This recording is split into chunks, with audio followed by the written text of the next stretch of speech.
ಗಾಂಧಿಗಿರಿ ಎಷ್ಟು ಸರಿ ಕಾರ್ಯಕ್ರಮಕ್ಕೆ ಸ್ವಾಗತ. ನಾನು ಹಮೀದ್ ಪಾಳ್ಯ. ದೇಶಾದ್ಯಂತ ಈಗ ಕಪ್ಪು ಹಣದ ಬಗ್ಗೆ, ಜನಲೋಕ್ಪಾಲ್ ಬಿಲ್ ಬಗ್ಗೆ ಚರ್ಚೆ ಆಯ್ತಾ ಇದೆ. ಈ ಕಪ್ಪು ಹಣ ಏನು, ಎಲ್ಲಿದೆ, ಎಲ್ಲಿಂದ ತರಬೇಕು, ಯಾಕೆ ಅನ್ನೋದ್ರ ಬಗ್ಗೆ ಒಂದು ಕಡೆ ಚರ್ಚೆ ನಡೀತಾ ಇದ್ದರೆ, ಜನಲೋಕ್ಪಾಲ್ ಬಿಲ್ ಯಾಕೆ ಬೇಕು, ಅದನ್ನು ಯಾಕೆ ಮಾಡ್ತಾ ಇದ್ದಾರೆ ಅನ್ನೋದು ಕೂಡ ಪ್ರಮುಖವಾದ ದೇಶಾದ್ಯಂತ ನಡೀತಾ ಇರುವಂಥ ಚರ್ಚೆ. ಜನಲೋಕ್ಪಾಲ್ ಬಿಲ್ ಅಂದಾಗ ಅಣ್ಣಾ ಹಜಾರೆ ಕಾಣಿಸ್ಕೊಂಡ್ರು. ಈಗ ಕಪ್ಪು ಹಣ ಅಂದಾಗ ಬಾಬಾ ರಾಮದೇವ್ ಕಾಣಿಸ್ಕೋತಾ ಇದ್ದಾರೆ. ಈ ಎರಡೂ ಹೋರಾಟಗಳು ಒಂದೇನಾ ಅಥವಾ ವಿಭಿನ್ನ ಹಾದಿ ಇದ್ದ? ಈ ಹೋರಾಟದ ಹಾದಿಯಲ್ಲಿ ಏನಾದ್ರೂ ಬೇರೆ ಬೇರೆ ವ್ಯತ್ಯಾಸಗಳು ಕಾಣ್ತಾ ಇದೆಯಾ? ರಾಜಕೀಕರಣಗಳು ಇದರ ಹಿಂದೆ ಏನಾದರೂ ಇದೆಯಾ? ಈ ಎಲ್ಲ ವಿಚಾರಗಳನ್ನು ಇಟ್ಕೊಂಡು ಇವತ್ತು ಚರ್ಚೆ ಮಾಡ್ತಾ ಇದ್ದೀನಿ. ನನ್ನ ಜೊತೆ ಗಣ್ಯ ಅತಿಥಿಗಳು ಸ್ಟುಡಿಯೋದಲ್ಲಿದ್ದಾರೆ, ಅವ್ರ ಜೊತೆ ಚರ್ಚೆ ಮಾಡ್ತೀನಿ.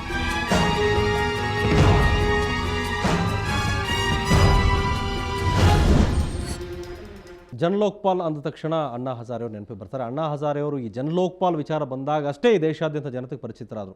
ಅಲ್ಲಿವರೆಗೂ ಲೋಕ್ಪಾಲ್ ಮಸೂದೆ ಅನ್ನೋದು ಇದ್ದು ಅನ್ನೋದು ಭಾಳಷ್ಟು ಜನಕ್ಕೆ, ಕೆಲವರಿಗೆ ಗೊತ್ತಿತ್ತು, ಎಲ್ಲರಿಗೂ ಗೊತ್ತಿರಲಿಲ್ಲ. ಆದರೆ ಅಣ್ಣಾ ಹಜಾರೆ ಹೋರಾಟಕ್ಕೆ ಧುಮುಕಿದ ನಂತರ ಜನಲೋಕ್ಪಾಲ್ ಏನು ಅನ್ನೋದು ಭಾಳಷ್ಟು ಜನಕ್ಕೆ ಗೊತ್ತಾಯಿತು. ಅಣ್ಣಾ ಹಜಾರೆ ಕೂಡ ಈ ದೇಶಕ್ಕೆ ಪರಿಚಿತರಾದರು. ಆದರೆ ಕಪ್ಪು ಹಣದ ವಿಚಾರವಾಗಿ ಸುಪ್ರೀಂ ಕೋರ್ಟ್ ಪದೇ ಪದೇ ವಿದೇಶಗಳಲ್ಲಿರುವ ಕಪ್ಪು ಹಣದ ಬಗ್ಗೆ ಕೇಂದ್ರ ಸರ್ಕಾರಕ್ಕೆ ಎಚ್ಚರಿಸ್ತಲೇ ಇತ್ತು. ಈಗ ಬಾಬಾ ರಾಮದೇವ್ ಅವರು ಯೋಗ ಗುರುವಾಗಿದ್ದರು. ಈ ದೇಶಾದ್ಯಂತ ಯೋಗ ಗುರುವಾಗಿ ಅವರು ಚಿರಪರಿಚಿತ. ಅನಂತರ ಒಂದು ರಾಜಕೀಯ ಪಕ್ಷ ಮಾಡೋದಕ್ಕೂ ಕೂಡ ಅವರು ಆಲೋಚನೆ ನಡೆಸಿದರು.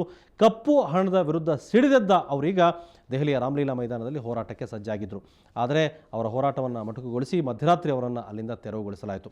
ಈ ಕಪ್ಪು ಹಣದ ಬಗ್ಗೆ ಬಹಳಷ್ಟು ಜನಕ್ಕೆ ಒಂದು ಅನುಮಾನ ಇದೆ. ಕಪ್ಪು ಹಣ ಹೇಗೆ ಸ್ವಿಸ್ ಬ್ಯಾಂಕ್ಗೆ ಹೋಗುತ್ತೆ, ಎಲ್ಲೆಲ್ಲಿ ಇದೆ ಅನ್ನೋದು. ಬಹಳ ರಿಯಲ್ ಎಸ್ಟೇಟ್ ಮಾಡೋರಿಗೆ ಬಹಳ ಚೆನ್ನಾಗಿ ಗೊತ್ತಿರುತ್ತೆ ಕಪ್ಪು ಹಣ ಅಂದರೆ ಏನು ಅಂತ.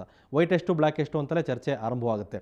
ಆ ಕಪ್ಪು ಹಣ ತೆರಿಗೆ ವಂಚಿಸಿರೋದೇ ಕಪ್ಪು ಹಣ. ಅದು ಹೇಗೆ ಹೋಗುತ್ತೆ ಅನ್ನೋದೆಲ್ಲ ಇನ್ನೊಂದು ಚರ್ಚೆ. ಆದರೆ ಈ ಹೋರಾಟಗಳು ಸರಿಯಾದ ದಿಕ್ಕಿನಲ್ಲಿ ಸಾಗ್ತಾ ಇದೆಯಾ, ಇದಕ್ಕೆ ರಾಜಕೀಯ ಬಣ್ಣ ಬಳಿಯಲಾಗಿದೆಯಾ, ಇದರಿಂದ ರಾಜಕೀಯ ಉದ್ದೇಶಗಳಿದೆಯಾ ಅನ್ನೋದು ಪ್ರಮುಖವಾದ ಚರ್ಚೆ. ಬಹಳಷ್ಟು ಅನುಮಾನಗಳು ಕಾಡ್ತಾ ಇದೆ.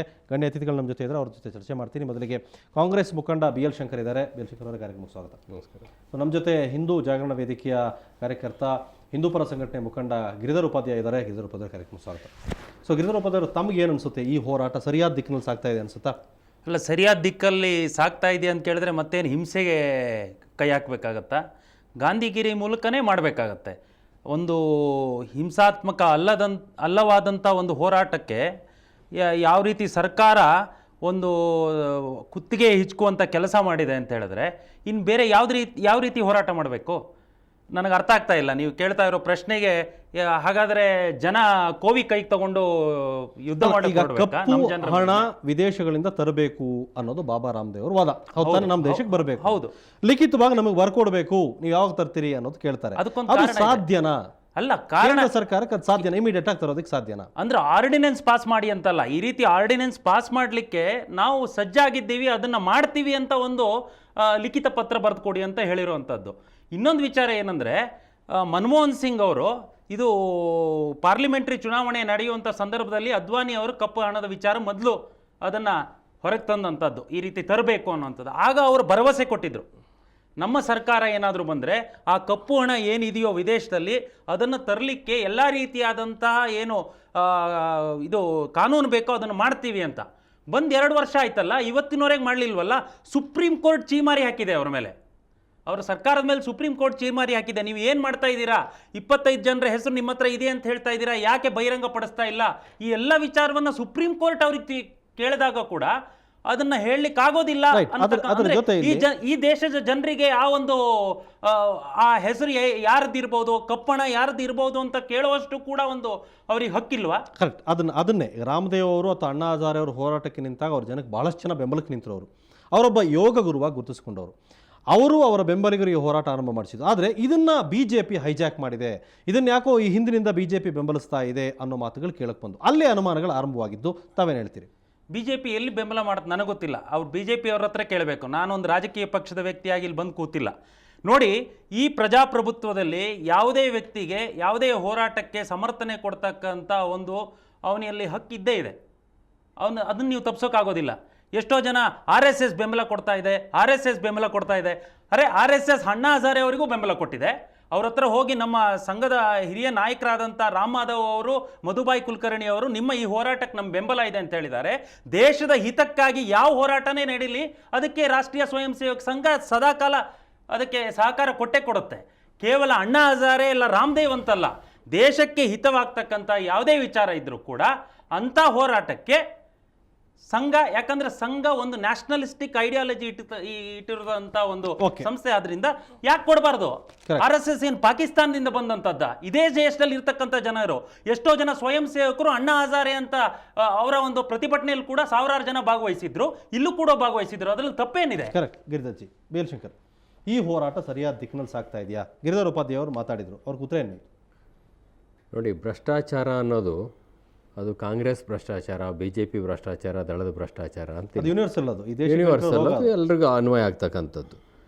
ಅದರಲ್ಲಿ ಹೋರಾಟವನ್ನು ಅಣ್ಣಾ ಹಜಾರೆ ಅವರು ಪ್ರಾರಂಭ ಮಾಡಿದಂಥ ಸಂದರ್ಭದಲ್ಲಿ ಈ ರಾಷ್ಟ್ರದಲ್ಲಿರತಕ್ಕಂಥ ರಾಜಕೀಯ ವ್ಯವಸ್ಥೆಗಳು ಸರಿಯಾಗಿರ್ತಕ್ಕಂಥ ಕಾನೂನನ್ನು ಇಷ್ಟು ವರ್ಷ ರೂಪಿಸಲಿಲ್ಲ ಅಂತ ಹೇಳಿದಂಥ ಸಂದರ್ಭದಲ್ಲಿ ಅದು ಬರೀ ಈಗಿರ್ತಕ್ಕಂಥ ಕೇಂದ್ರ ಸರ್ಕಾರವನ್ನು ಮಾತ್ರ ಬೊಟ್ಟು ಮಾಡಿ ತೋರಿಸಿದಾಗ, ಉಪಾಧ್ಯಾಯರು ಹೇಳಿದಾಗ 2 ವರ್ಷದ ಮಾತ್ರ ತೋರ್ಸೋಕ್ಕಾಗೋದಿಲ್ಲ. ಅಟಲ್ ಬಿಹಾರಿ ವಾಜಪೇಯಿ ಅವರು 6 ವರ್ಷ ಈ ದೇಶದ ಪ್ರಧಾನಮಂತ್ರಿ ಆಗಿದ್ದರು, NDA ಸರ್ಕಾರನೂ ಇತ್ತು. ಆಗ ಇಲ್ಲದೆ ಇರತಕ್ಕಂಥ ಕಪ್ಪು ಹಣ ಈಗೇನು ಸಡನ್ನಾಗಿ UPA ಸರ್ಕಾರ ಮನಮೋಹನ್ ಸಿಂಗ್ ಬಂದ ಮೇಲೆ ಅಥವಾ ಮನಮೋಹನ್ ಸಿಂಗ್ 2ನೇ ಅವಧಿ ಬಂದ ನಂತರ ಸೃಷ್ಟಿಯಾಗಿರ್ತಕ್ಕಂಥದ್ದಲ್ಲ. ಕಳೆದ 6 ದಶಕಗಳ ನಮ್ಮ ಪ್ರಜಾಪ್ರಭುತ್ವ ವ್ಯವಸ್ಥೆಯಲ್ಲಿ ಅನೇಕ ಕಾರಣಗಳಿಗೋಸ್ಕರವಾಗಿ, ಅದು ರಾಜಕೀಯದ ನಾಯಕತ್ವದಾಗಿರ್ತಕ್ಕಂಥ ಇತಿಮಿತಿಗಳು ಅಥವಾ ಕಾನೂನಲ್ಲಿರ್ತಕ್ಕಂಥ ಲೋಪಗಳು ಅಥವಾ ಈ ದೇಶದ ತೆರಿಗೆ ವ್ಯವಸ್ಥೆಯಲ್ಲಿರ್ತಕ್ಕ ಸುಧಾರಣೆ ಆಗದೇ ಇರತಕ್ಕಂಥ ವಿಚಾರಗಳು, ನೇರವಾಗಿ ತೆರಿಗೆ ಕಟ್ಟಿ ನ್ಯಾಯಯುತವಾಗಿ ಸಂಪಾದನೆ ಮಾಡಿ ಖರ್ಚು ಮಾಡ್ತಕ್ಕಂಥ ಪ್ರವೃತ್ತಿಗಿಂದ ಹೊರಗುಳಿತಕ್ಕಂಥವ್ರ ಸಂಖ್ಯೆ ಸಾಕಷ್ಟಿದೆ ಈ ದೇಶದಲ್ಲಿ. ನಾನಾ ಕಾರಣಗಳಿದ್ದಾವೆ. ಅದರಲ್ಲಿ ಬರೇ ರಾಜಕಾರಣಿಗಳಿದ್ದಾರೆ ಅಂತ ರಾಜಕಾರಣಿಗಳನ್ನ ಬೊಟ್ಟು ಮಾಡಿ ತೋರಿಸ್ತಕ್ಕಂಥದ್ದು. ತೆರಿಗೆ ವಂಚನೆ ಮಾಡೋದು ಬರೀ ರಾಜಕಾರಣಿಗಳು ವಂಚನೆ ಮಾಡ್ತಾರಾ? ಅಧಿಕಾರಿಗಳು ತೆರಿಗೆ ವಂಚನೆ ಮಾಡ್ತಾರೆ, ವ್ಯಾಪಾರಿಗಳು ಅತ್ಯಂತ ಹೆಚ್ಚಿನ ಪ್ರಮಾಣದಲ್ಲಿ ತೆರಿಗೆ ವಂಚನೆ ಮಾಡ್ತಾರೆ, ಉದ್ಯಮದಲ್ಲಿರ್ತಕ್ಕಂಥವ್ರು ಅತ್ಯಂತ ಹೆಚ್ಚಿನ ಪ್ರಮಾಣದಲ್ಲಿ ತೆರಿಗೆ ವಂಚನೆ ಮಾಡ್ತಾರೆ.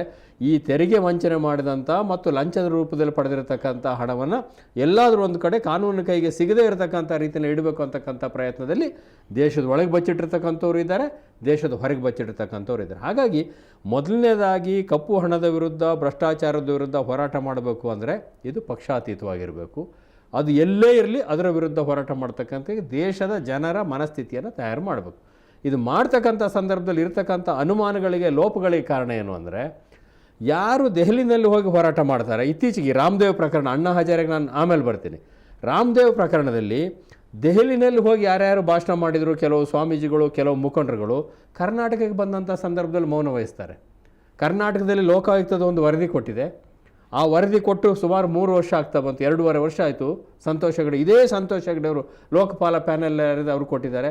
ಅದನ್ನು ಜಾರಿ ಮಾಡಬೇಕು, ಅದರಲ್ಲಿ ತಪ್ಪಿತಸ್ಥರ ವಿರುದ್ಧ ಕ್ರಮ ಕೈಗೊಳ್ಳಬೇಕು ಅಂತ ನಮ್ಮ ಕರ್ನಾಟಕದ ಯಾವ ಸ್ವಾಮೀಜಿನೂ ಹೇಳೋದಿಲ್ಲ, ಯಾವ ಹೋರಾಟಗಾರರು ಹೇಳೋದಿಲ್ಲ, ಯಾವ ಸಂಘ ಸಂಸ್ಥೆಯವರು ಕೂಡ ಹೇಳೋದಿಲ್ಲ. ಆದರೆ ದೆಹಲಿನಲ್ಲಿ ಕಾಂಗ್ರೆಸ್ ನೇತೃತ್ವದ ಸರ್ಕಾರ, UPA ಸರ್ಕಾರ ಪ್ರಶ್ನೆ ಬಂದ ಕೂಡಲೇ ಸ್ವಾಮೀಜಿಗಳಲ್ಲಿ ಪ್ರತ್ಯಕ್ಷ ಆಗ್ತಾರೆ. ಅನೇಕ ಸಂಘಟನೆಗಳು ಇಲ್ಲಿ ಏನು ಮೌನವಾಗಿದ್ದಾವೆ ಅಲ್ಲಿ ಸಕ್ರಿಯ ಆಗ್ತವೆ. ಇದೇ ನಿತಿನ್ ಗಡ್ಕರಿ ಅವರು BJP ಅಧ್ಯಕ್ಷರು ಯಾರಿದ್ದಾರೆ, ನಿನ್ನೆ ರಾಜ್ಘಾಟ್ನಲ್ಲಿ ಹೋಗಿ ಕೂರ್ತಾರೆ. ಕರ್ನಾಟಕದ ಪ್ರಶ್ನೆ ಬಂದಾಗ ಇದು ನೈತಿಕವಾಗಿ ತಪ್ಪು, ಆದರೆ ಕಾನೂನು ಪ್ರಕಾರ ತಪ್ಪಲ್ಲ ಅಂತೇಳಿ ಸಮರ್ಥನೆ ಮಾಡ್ಕೊಳ್ತಕ್ಕಂಥ ಪ್ರಯತ್ನ ಮಾಡೋದು. ಈ ಒಂದು ಡಬಲ್ ಸ್ಟ್ಯಾಂಡರ್ಡ್ ಏನಿದೆ ರಾಜಕಾರಣಿಗಳಲ್ಲಿ, ಇದರ ಕಾರಣಕ್ಕೋಸ್ಕರನೇ ಜನಗಳಲ್ಲಿ ಅನುಮಾನ ಮೂಡಿರ್ತಕ್ಕಂಥದ್ದು. ನನ್ನ ಪಕ್ಷದವನು ಮಾಡಿದರೆ, ನನ್ನ ಜಾತಿಯವನು ಮಾಡಿದರೆ ಅದು ಭ್ರಷ್ಟಾಚಾರ ಅಲ್ಲ, ಇನ್ನೊಂದು ಪಕ್ಷದವನು ಮಾಡಿದರೆ, ಇನ್ನೊಂದು ಜಾತಿಯವನು ಮಾಡಿದರೆ ಅದು ಭ್ರಷ್ಟಾಚಾರ ಅಂತಕ್ಕಂಥ ಪ್ರವೃತ್ತಿ ಇರ್ತಕ್ಕಂಥ ಕಾರಣದಿಂದ ಈ ರೀತಿಯ ಒಂದು ಪರಿಸ್ಥಿತಿ ನಿರ್ಮಾಣ ಆಗಿರ್ತದೆ. ಆದರೆ ಕಾಂಗ್ರೆಸ್ನಲ್ಲಿರ್ತಕ್ಕಂಥವರೆಲ್ಲ ಪ್ರಾಮಾಣಿಕರು ಖಂಡಿತವಾಗೂ ನಾನು ಹೇಳೋದಿಲ್ಲ. BJPನಲ್ಲಿ, ದಳದಲ್ಲಿ ಅಥವಾ ಇನ್ನೊಂದು ಪಾರ್ಟಿನಲ್ಲಿ ಇರ್ತಕ್ಕಂಥ ಎಲ್ಲರೂ ಪ್ರಾಮಾಣಿಕರು ಅಲ್ಲ, ಅಥವಾ ಎಲ್ಲರೂ ಭ್ರಷ್ಟರ, ಅದೂ ಕೂಡ ಅಲ್ಲ. ಸಂಘಟಿತವಾಗಿ ಆಗಬೇಕಾಗಿರ್ತಕ್ಕಂಥ ಹೋರಾಟಕ್ಕೆ ಅಣ್ಣಾ ಹಜಾರೆ ಅವರು ಹೋರಾಟದ ನೇತೃತ್ವ ವಹಿಸಲ್ಲಿವರೆಗೆ ಇದು ಯಾವುದೇ ಪಕ್ಷಕ್ಕೆ ಸೇರಿರ್ತಕ್ಕಂಥದ್ದಲ್ಲ. ಯಾವುದೇ ಪಕ್ಷದವ್ರನ್ನ ಅವರು ವೇದಿಕೆ ಹತ್ತಿರಕ್ಕೆ ಬರಲಿಕ್ಕೆ ಬಿಡಲಿಲ್ಲ. ಯಾವುದೇ ರೀತಿಯಲ್ಲೂ ಕೂಡ ಅವರು ಅದನ್ನು ಒಂದು ಪಕ್ಷಾತೀತವಾಗಿರ್ತಕ್ಕಂಥ ನಿರ್ದಿಷ್ಟವಾಗಿರ್ತಕ್ಕಂಥ ಉದ್ದೇಶಕ್ಕೆ ಕೇಂದ್ರದ ಅತ್ಯಂತ ಉನ್ನತ ಸ್ತರದಲ್ಲಿರ್ತಕ್ಕಂಥವರ ಭ್ರಷ್ಟಾಚಾರ, ಅದು ಶಾಸಕಾಂಗ, ನ್ಯಾಯಾಂಗ ಮತ್ತು ಕಾರ್ಯಾಂಗದಲ್ಲಿರ್ತಕ್ಕಂಥ ಬಯಲು ಮಾಡಲಿಕ್ಕೆ, ಶಿಕ್ಷೆ ಕೊಡಲಿಕ್ಕೆ ಲೋಕಪಾಲ ಆಗಬೇಕು ಅಂತ ಹೇಳಿ ಅಷ್ಟರ ಮಟ್ಟಿಗೆ ಅದು ಸರಿ ಇತ್ತು. ಅವರೆಲ್ಲರನ್ನು ಕೂಡ ಮಾಜಿ ಮುಖ್ಯಮಂತ್ರಿಗಳನ್ನು ಸೇರಿ ಅನೇಕರನ್ನು ಅವರ ವೇದಿಕೆಗೆ ಹತ್ತಿರ ಬರಲಿಕ್ಕೆ ಬಿಡಲಿಲ್ಲ. ಆದರೆ ರಾಮದೇವ್ರವರ ಉದ್ದೇಶದ ಬಗ್ಗೆ ನಾನು ಪ್ರಶ್ನೆ ಮಾಡೋದಿಲ್ಲ. ಕಪ್ಪು ಹಣ ವಿದೇಶದಲ್ಲಿರ್ತಕ್ಕಂಥದ್ದು ಭಾರತಕ್ಕೆ ಬರಬೇಕು ಅಂತ ಅವ್ರ ಉದ್ದೇಶ ಏನಿದೆ ಅದನ್ನು ನಾನಾಗಲಿ ನನ್ನ ಪಕ್ಷವಾಗಲಿ ಪ್ರಶ್ನೆ ಮಾಡೋದಿಲ್ಲ, ಅದಕ್ಕೆ ನಾವು ಬದ್ಧರಾಗಿದ್ದೇವೆ. ಆದರೆ ಆ ಹೋರಾಟವನ್ನು ಸಂಘಟನೆ ಮಾಡ್ತಕ್ಕಂಥ ಸಂದರ್ಭದಲ್ಲಿ ರಾಮದೇವ್ ಒಬ್ಬರು ಸನ್ಯಾಸಿ ಅಂತಕ್ಕಂಥದ್ದು ಮರಿಬಾರ್ದು. ರಾಮದೇವ್ ಒಬ್ಬ ಸನ್ಯಾಸಿ. ಯೋಗ ಇಡೀ ಪ್ರಪಂಚದಲ್ಲಿ ಮಾನ್ಯತೆ ಪಡೆದಿರತಕ್ಕಂಥ ಒಂದು ಚಿಕಿತ್ಸೆಯ ಪದ್ಧತಿ, ಅದಕ್ಕೆ ಬಹಳ ಗೌರವ ಇದೆ. ರಾಮದೇವ್ರವ್ರಿಗಿರ್ತಕ್ಕಂಥ ಬೆಂಬಲ, ಅವರಿಗಿರ್ತಕ್ಕಂಥ ಗೌರವ, ಅವರಿಗಿರ್ತಕ್ಕಂಥ ಹಿಂಬಾಲಕರು 2 ಕಾರಣಗಳಿಗೋಸ್ಕರ. ಒಂದು ಅವರು ಸರ್ವಸಂಗ ಪರಿತ್ಯಾಗಿಯಾಗಿರ್ತಕ್ಕಂಥ ಸನ್ಯಾಸಿ ಅನ್ನೋ ಕಾರಣಕ್ಕೆ, ಇನ್ನೊಂದು ಯೋಗವನ್ನು ಅತ್ಯಂತ ಸರಳವಾಗಿ ಅದನ್ನು ಅಭ್ಯಾಸ ಮಾಡೋದ್ರ ಮುಖಾಂತರ ಕಾಯಿಲೆಗಳನ್ನು ಗುಣಪಡಿಸ್ಲಿಕ್ಕೆ ಸಾಧ್ಯ ಇದೆ ಅನ್ನೋದನ್ನು ಸಾಬೀತು ಮಾಡಿ ಸ್ವತಃ ತನ್ನ ಮೇಲೆ ತಾನು ಸಾಬೀತು ಮಾಡಿಕೊಂಡು ಪೋಲಿಯೋದಿಂದ ಹೊರಗೆ ಬಂದಿರತಕ್ಕಂಥ ಕಾರಣಕ್ಕೋಸ್ಕರ ಅವ್ರಿಗೆ ಗೌರವ ಇದೆ. ಆ ಒಂದು ಜನಪ್ರಿಯತೆಯನ್ನು ಬಳಸ್ಕೊಂಡು ಒಂದು ನಿರ್ದಿಷ್ಟ ದೇಶದ ಒಂದು ಒಳಿತಿನ ಉದ್ದೇಶಕ್ಕೆ ಅವರು ಬಳಸ್ತಕ್ಕಂಥದ್ದು ತಪ್ಪು ಅಂತ ನಾನು ಹೇಳೋದಿಲ್ಲ. ಅದನ್ನು ಒಬ್ಬ ವ್ಯಕ್ತಿ ಅಥವಾ ಒಬ್ಬ ಗುರು, ಒಬ್ಬ ಸನ್ಯಾಸಿ ತನ್ನ ನಿರ್ದಿಷ್ಟ ಕಾರ್ಯಕ್ಷೇತ್ರವನ್ನು ಬಿಟ್ಟು ಇನ್ನೊಂದು ಕಾರ್ಯಕ್ಷೇತ್ರಕ್ಕೆ ಬಂದಂಥ ಸಂದರ್ಭದಲ್ಲಿ ಅತ್ಯಂತ ಎಚ್ಚರಿಕೆಯ ನಡೆಗಳನ್ನು ಇಡಬೇಕಾಗ್ತದೆ. ಸರ್, ಅವರು ಎಚ್ಚರಿಕೆಯಾಗಿ ಇಟ್ಟಿಲ್ಲ ಅಂತ ಅವ್ರು ಇಲ್ಲ. ಅಣ್ಣಾ ಹಜಾರೆ ಅವರು ಎಷ್ಟು ಎಚ್ಚರಿಕೆ ಹೆಜ್ಜೆಗಳನ್ನಿಟ್ಟರೋ ಆ ರೀತಿಯ ಎಚ್ಚರಿಕೆ ಹೆಜ್ಜೆಗಳನ್ನು ಇಡ್ತಕ್ಕಂಥದಕ್ಕೆ ನಾನಾ ಕಾರಣಗಳಿಗೋಸ್ಕರ ರಾಮದೇವ್ಗೆ ಸಾಧ್ಯ ಆಗಿಲ್ಲ. ಹಾಗಾಗಿ ಈ ಪರಿಸ್ಥಿತಿ ನಿರ್ಮಾಣ. ನಿಮ್ಮ ಜೊತೆ ಮಾತಾಡ್ತೀನಿ ಇಬ್ಬರ ಜೊತೆ. ಅದಕ್ಕೆ ಮೊದಲು ಒಂದು ಚಿಕ್ಕ ಬ್ರೇಕ್.